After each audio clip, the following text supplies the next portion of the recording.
Sagalee olii dhufe tokkotu Solomoon mucaa koo dhaga'e jedhee gurra koorra tasaasa. Sagalee olii dhufe tokkotu akkas jedhee gurra koorra tasaasa. Dhagahaa dubbii dhume barana halaabaa qajeelotaa biyya kana keessatti akka tulluutaan ol kaasa.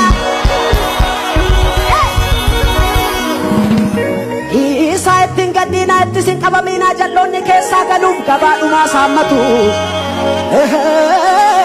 Isaa ittiin gaddiinaa jalloonni keessaa galuuf gabaadhumaa saammatu.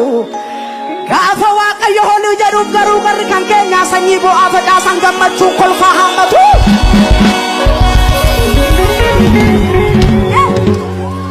Simunyima waa harka isaatiin tuqee amma isaanii abaraniif gurguddoota herreegaa ba'aa gaaffii baachise.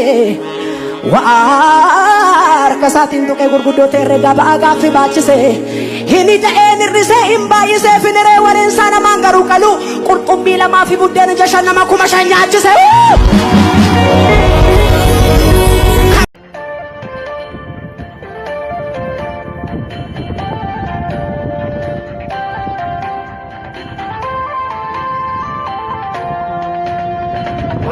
Warrameelaan horin kufu kanneen midhaamanis horin kolfu Waaqayyoon geeddartaa baraantu yaadi qabdee tulloota of toltu aduu birmaadummaa finiinsite gurmuuchuun gorfamaa silinchifte odon jedhu warri bokuun cabee gooftaas finiidhamaa kan ture.